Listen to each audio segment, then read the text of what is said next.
അപ്പോൾ സർഫസ് ഇൻ്റഗ്രലിൻ്റെ ക്വസ്റ്റ്യൻ ആണ്. Evaluate surface integral x z d s that lies in the first octant x plus y plus z is equal to 1. Surface ഇൻ്റഗ്രലിൻ്റെ ഇക്വേഷനാണ് ഇവിടെ കൊടുത്തിരിക്കുന്നത്. അപ്പോൾ നമുക്ക് ആ ഇക്വേഷനിലോട്ട് ഇതിനെ ഒന്ന് മാറ്റാം. ഓക്കെ, അപ്പോൾ നമ്മുടെ ക്വസ്റ്റ്യൻ എന്തായിരുന്നു? Double integral sigma x z d s അല്ലേ? എക്സ് ഇസഡ് ഡി എസ് എന്ന് പറയുമ്പോൾ ഇതാണ്. നമുക്കതിനെ ഇങ്ങനെ മാറ്റണം. That's equal to double integral r f of x y comma g of x y. അപ്പോൾ എന്തുവാണ്? നമുക്ക് ഇസഡ് ഇവിടെ പാടില്ല. ഇൻ ടേംസ് ഓഫ് ഇവിടെ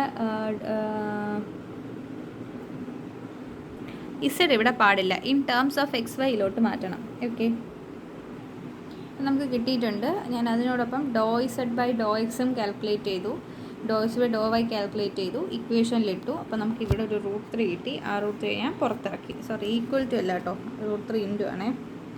ഇനി നമുക്ക് കണ്ടുപിടിക്കേണ്ടത് ലിമിറ്റ്സ് ആണ്. ലിമിറ്റ്സിന് വേണ്ടി ഒരു ഫിഗർ ക്വസ്റ്റിൽ തന്നെ തന്നിട്ടുണ്ടായിരുന്നു. 0 0 1 0 0 1. ഓക്കെ,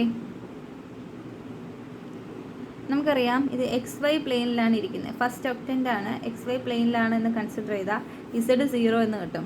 അപ്പോൾ 0 is equal to 1 minus x minus y എന്ന് കിട്ടും. അപ്പോൾ y is equal to 1 minus x എന്ന് നമുക്ക് കിട്ടും ഇവിടെ നിന്ന്. അപ്പോൾ നമ്മൾ ഇങ്ങനെ ഒന്ന് വരയ്ക്കുകയാണെങ്കിൽ y is equal to 0 to y is equal to 1 minus x, x 0 to 1. ആ ഒരു രീതിയിൽ ഇവിടെ എഴുതുകയാണെങ്കിൽ integral x into 1 minus x minus y √3. X എന്താണ്? വൈ എന്താണ്? 0 to 1 minus x d y. X എന്താണ്? 0 ടു 1 ഡി എക്സ്. ഇനി നമ്മളൊന്ന് ഇൻ്റഗ്രേറ്റ് ചെയ്താൽ നമുക്ക് ലാസ്റ്റ് ആൻസർ കിട്ടും.